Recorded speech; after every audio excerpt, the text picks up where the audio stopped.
Are you feeling resilient? Are you thriving at the moment? Or do you really feel like you're sitting in survival mode? A little bit of adaptation. My name is Gina Marescia, and I am honored to be able to work with you on the 29th of September at the AESC conference. And I'm going to share my tips, my techniques, my strategies that I have seen work with literally thousands of professionals over the last 10 years across Asia and Europe. Our working definition of resilience is the positive adaptation to setbacks, challenges, change in order to achieve peak performance and well-being. It is a trait that can be developed and learned. It's made up of a series of attitudes and behaviors. And in the session that I'm going to be running at the conference on the 29th, we will look at a way in which you can very, very quickly put your arms and get your head around a practical working definition of resilience and how you can cherry pick which of those strategies and techniques work for you in your own context. I think really at the end of the day, what we're looking at is how can resilience support people to really navigate both daily setbacks, change and challenge, but also some of the longer term setbacks and changes that we're dealing with. What is your inner state, your inner world? How do you think? How do you react? How do you frame that setback, that challenge, that change? And then behaviorally, what do you do?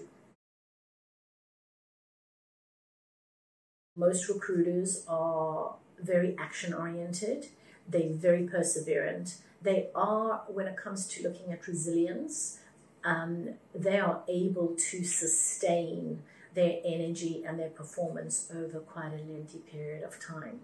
I think, though, two things that will really help everybody is number one, ask yourself this question: what is the most appropriate, empowering, and nurturing decision I can take right now? And what that'll do is, especially with highly driven, successful individuals, it'll give you the permission to stop and actually think about, how do I positively adapt? Alternatively, what it might do is stop you in your procrastination and encourage you to simply pick up the phone and make that call. The second thing that you can do on a weekly basis is to ask yourself the question: what have I contributed and what have I learned this week? And that's hugely empowering.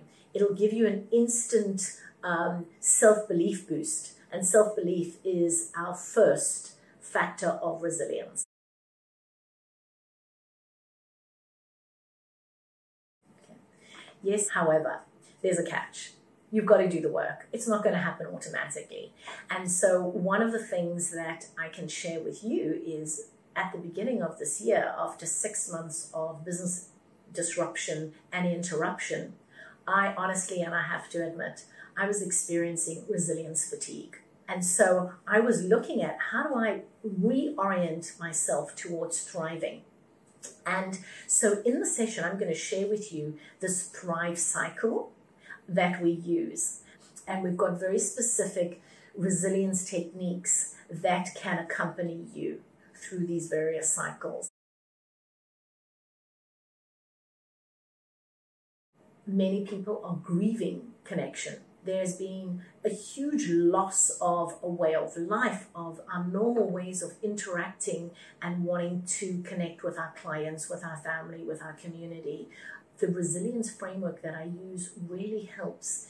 Is we're looking at the mindset, attitudes, psychological resources to support you. The last two factors, so factor 7 and 8, emotional regulation and support seeking, speak to this point around connection. So in order to really be resilient fully, you need to be working with and through others. I love purposeful direction as a key cornerstone of resilience. Why? Because it helps you see the wood from the trees. It gives you that longer perspective. It gives you the opportunity to tap into why do you do anything that you do. And I think particularly this year with COVID, it has pushed up and demanded that we look to ourselves, to look at our lives holistically and ask what is most important and why are we doing what we're doing. For recruiters, this should be one of your key questions when you are trying to find the best candidates for your clients. It should be one of your key questions while you're asking clients, why do you need this person? Why does this role exist? And you can turn that and use it for yourself. What's your why?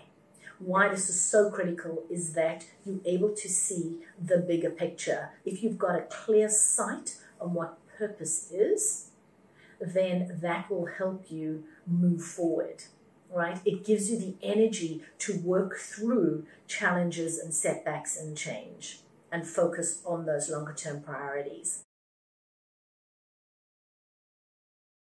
I'm going to flip the script on what you understand is resilience. It is not perseverance. It is not simply about grit. It is not about mindfulness. It's not just about gratitude. All right, I'm going to share with you how you can really use this working, practical framework of resilience to make a difference in your life, personally and professionally, but actually, even more importantly, how you can make a difference with others.